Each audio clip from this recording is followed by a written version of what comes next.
تو پہلی دلیل یہ دی کہ آسمان اور زمین دونوں ملے ہوئے تھے، ہم نے دونوں کو جدا کر دیا، آسمان کو فرشتوں کا مسکن بنا دیا، زمین کو انسانوں کا۔ قرآن میں جو آسمان اور زمین کے جڑے ہونے کا نظریہ پیش کیا اسے نہ عرب جانتے تھے، نہ ہی اس وقت کی دوسری قومیں جانتی تھیں۔ ابھی تقریباً 200 سال پہلے ارضیات کے اور فلکیات کے ماہرین نے طویل تجربات کیے، مشاہدات کے بعد اس نتیجے پر وہ پہنچے ہیں کہ سارے سیارے، خواہ وہ سورج ہوں، ستارے ہوں، زمین ہو، چاند ہو، یہ سب آپس میں ملے ہوئے تھے، پھر ایک دوسرے سے جدا ہو گئے۔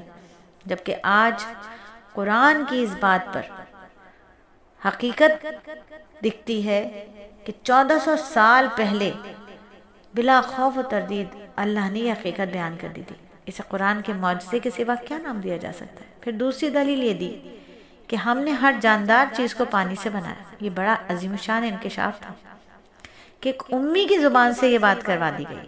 آج دنیا بھر کے اہل علم تسلیم کرتے ہیں کہ تمام زندہ اشیاء کے وجود میں پانی کو بنیادی عنصر کی حیثیت حاصل ہے۔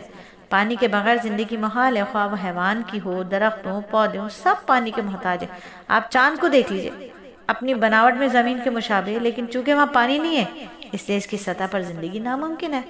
پھر تیسری دلیل یہ دی کہ ہم نے زمین میں پہاڑ بنائے تاکہ لوگوں کے بوجھ سے زمین ہلنے نہ لگے۔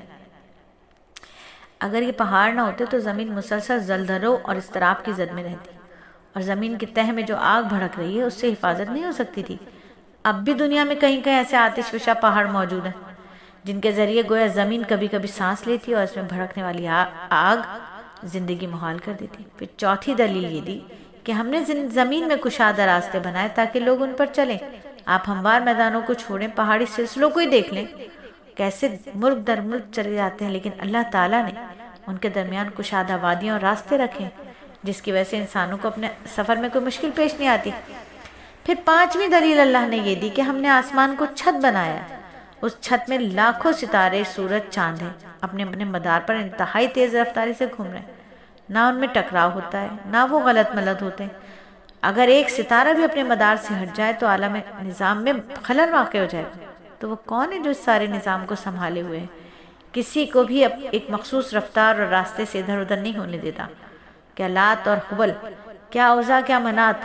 نہیں، یہ سب کچھ میرے رب کا ہے، یہ سب کچھ میرے رب کا ہے، اور میرے رب کے سوا یہ ساری کائنات کوئی نہیں چلا سکتا۔ پھر چھٹی دلیل یہ دی کہ رات، دن، سورج، چاند کو اللہ نے بنایا ہے، یہ سب آسمان میں تیر رہے ہیں جیسے مچھلی پانی میں تیرتی ہے، انہیں یک کے بعد دیگرے آنے جانے میں کوئی مشکل نہیں ہوتی، یہ کبھی رکتے بھی نہیں، مسلسل چلتے رہتے ہیں، حرکت میں ہی رہتے ہیں، حرکت میں ہی ان کی زندگی ہے۔ رات اور دن، سورج، چاند، ستارے، افلاک کی حرکت نظریہ قرآن نے اس وقت پیش کیا ہے جب اس حوالے سے بڑی بڑی باخبر بھی بے خبر تھے۔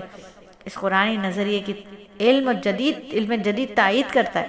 سائنسدانوں نے تو بہت ساری سائنسی جو ان کی لیبارٹریز ہوتی ہیں اور جدید مشینیں ہوتی ہیں وہاں محنت کی ہے نا، تحقیق کے بعد اس علمی حقیقت کو دریافت کیا ہے، مگر سوال یہ ہے کہ وہ نبی امی جسے پڑھنا لکھنا بھی نہیں آتا تھا، جس کے پاس وحی کے سوا کوئی راستہ نہیں تھا، اس کے ذریعے خبریں پا کر وحی کے ذریعے خبریں پا کر پوری دنیا کو باخبر کر رہا تھا، کیا نبی امی کی مبارک زبان سے ان حقائق کا بیان ہونا ان کی صداقت کی دلیل نہیں ہے؟ یقیناً ہے، مگر اس دلیل کو تسلیم کرنے کے لیے آنکھوں کے ساتھ ساتھ دل کی آنکھوں پر جو تعصب اور عناد کی پٹی ہے نا، پہلے اس کو اتارنا پڑتا ہے۔